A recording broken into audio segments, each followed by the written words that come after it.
Hello, എൻ്റെ എല്ലാ കൂട്ടുകാർക്കും പുതിയൊരു വീഡിയോയിലേക്ക് വീണ്ടും സ്വാഗതം. അന്നേരം നമ്മൾ ഡയറ്റ് തുടങ്ങുന്നതിന് മുമ്പ് ഉള്ള ഒരു ദിവസത്തെ എൻ്റെ വാട്ട് ഐ ഈറ്റിൻ്റെ ഡേ ആണ്. ഒരു ഹെൽത്തി ആയിട്ടുള്ള ഒരു ഈറ്റിംഗ് ഡേ ആണ് ഞാൻ നിങ്ങൾക്ക് കാണിച്ചു തരുന്നത്.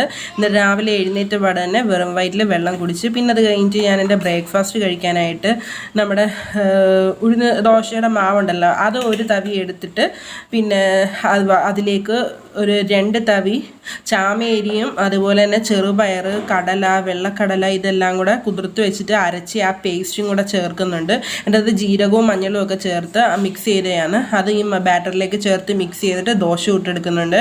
ഈ ദോശ നല്ല അടിപൊളി ടേസ്റ്റാണ്. നമുക്ക് ഒരു 2 എണ്ണം ഒക്കെ നമുക്ക് കഴിക്കാം. അന്നേരം ഇതായിരുന്നു എൻ്റെ ബ്രേക്ക്ഫാസ്റ്റ് എടുക്കുന്നത്. നമുക്ക് ഉഴുന്നുദോശയുടെ മാവ് ഇല്ലെങ്കിലും കുഴപ്പമില്ല, സാധാരണ പ്ലെയിൻ നമുക്ക് ആ അരച്ച് ആ ഒരു ഈ ചാമേരിയുടെ ആ ഒരു മിക്സ് ഉണ്ടല്ലോ, ആ ഒരു മിക്സ് വെച്ചിട്ട് തന്നെ നമുക്ക് ദോശ ഇട്ടെടുക്കാവുന്നതാണ്. നല്ല ടേസ്റ്റാണ്. തക്കാളി ചട്നി, അതേപോലെ തന്നെ കോക്കനട്ട് ചട്നി, മീൻ കറി, എന്തിൻ്റെ കൂടെ വേണമെങ്കിലും കഴിക്കാൻ നല്ല ടേസ്റ്റാണ്. ഞാൻ അതിൻ്റെ ഡീറ്റെയിൽ ആയിട്ടുള്ള റെസിപ്പി ഞാൻ ഒരു ദിവസം ഞാൻ നിങ്ങളുടെ അടുത്ത് ഷെയർ ചെയ്യാം. അതിൻ്റെ കൂടെ ഞാൻ ചെമ്മീൻ കറി ഉണ്ടായിരുന്നു, തേങ്ങ അരച്ച് കറി വെച്ച്, അതും കൂട്ടിയാണ് ഞാൻ എൻ്റെ ബ്രേക്ക്ഫാസ്റ്റ് കഴിച്ചത്. നമ്മൾ രാവിലെ കഴിവതും അരി ആഹാരം തന്നെ ഒഴിവാക്കുന്നത് തന്നെയാണ് നല്ലത്. വെയിറ്റ് കുറയ്ക്കാൻ വേണ്ടിയിട്ട് രാവിലെ ഇതേപോലെ പ്രോട്ടീൻ റിച്ച് ആയിട്ടുള്ള ബ്രേക്ക്ഫാസ്റ്റ് കഴിക്കുന്നത് കൂടുതലും നല്ലതായിരിക്കും. നമുക്ക് വെയിറ്റ് കുറയ്ക്കാനായിട്ട് നമുക്ക് നല്ല വയറ് നല്ല ഫുള്ളായിട്ട് നമുക്ക് ഇരിക്കുകയും ചെയ്യും.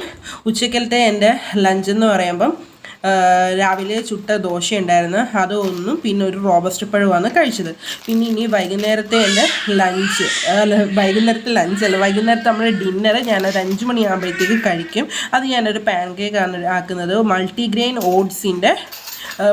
ഓട്സ് അതൊന്ന് ചൂടാക്കി എടുത്തിട്ടുണ്ട്, ഒരു ടേബിൾ സ്പൂണ്. പിന്നെ ഞാൻ 2 ടേബിൾ സ്പൂൺ റാഗി ഫ്ലോർ, പിന്നെ അതേപോലെ ഒരു മുട്ട, പിന്നെ റോബസ്റ്റ് പഴവും കൂടെ ചേർത്ത് നല്ലതായിട്ടൊന്ന് മിക്സിയിൽ നിന്ന് അടിച്ചെടുക്കുന്നുണ്ട്. പിന്നെ PCOD ഒക്കെ ഉള്ളവർ, കൺസീവ് ആവാൻ വേണ്ടി ശ്രമിക്കുന്ന ആൾക്കാരാണെങ്കിൽ കഴിവതും നാടൻ മുട്ട തന്നെ ഉപയോഗിക്കാൻ വേണ്ടിയിട്ട് നോക്കണം.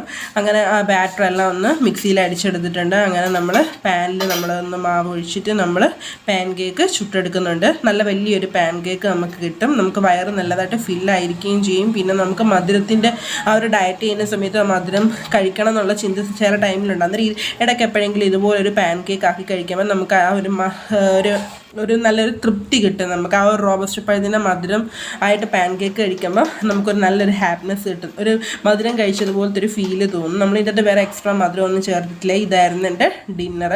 എന്നാൽ നമുക്ക് അടുത്ത വീഡിയോ ആയിട്ട് വീണ്ടും കാണാം.